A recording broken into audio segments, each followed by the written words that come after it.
And with toxic people, they normally have like one-sided conversations. I'm not a person that likes one-sided conversations, so that doesn't really help me in any way because it's about what the other person wants and it's not really what I want. And you need to realize with toxic people, how to cut them off. You need to be able to block them. You need to be able to distance yourself from them as well. Are you the person that ignores people's red flags? Because if you ignore people's red flags based on how they look, they may disrespect you. And you have to remember that looks aren't everything. People need at least a personality. They need to treat people the way they want to be treated. Because if you spot someone that treats someone poorly or treats everyone that they meet poorly, they won't treat you any differently. They'll treat you the same way. And you need to realize with toxic people, it could be the way that they look, it could be the way that they dress, it could even be the way that they say things as well.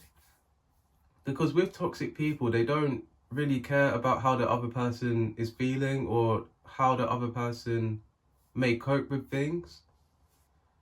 You need to make sure that you have boundaries, you're able to walk away at any point. The reason why I don't really attract toxic people and how I avoid them is because I trust people until they prove me wrong. And if you want people to trust you, you need to be able to trust them. And it works both ways. So my first point is that if people are toxic, they will have one-sided conversations.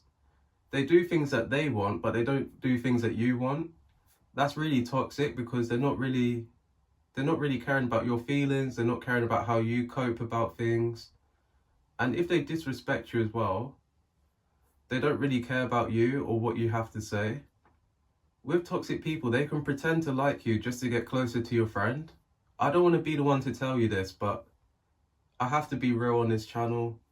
With toxic people, they can pretend to like you just to get closer to someone else.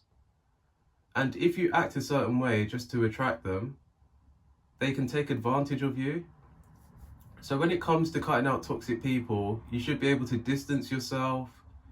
You should be able to block them. And you should even question yourself, are you even toxic as well? Because when it comes to toxic people, they want things a certain way. They want you to act a certain way. And if you don't act a certain way, they can be the ones to even cut you off. But this is why you need to be yourself.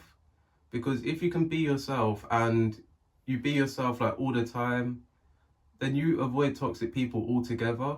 They don't even want to be near you because they're looking for people that are insecure, people that want to be with them all the time. But the toxic people, they're the ones that want space. It's funny how that works out. When it comes to toxic people, they may realize that you act a certain way, that you dress a certain way, and you look a certain way. So you could be the reason why you're attracting toxic people. So you need to look at yourself based on how you're dressed, based on how you're speaking to people. Because if you're treating people badly, you can't expect people to treat you good as well.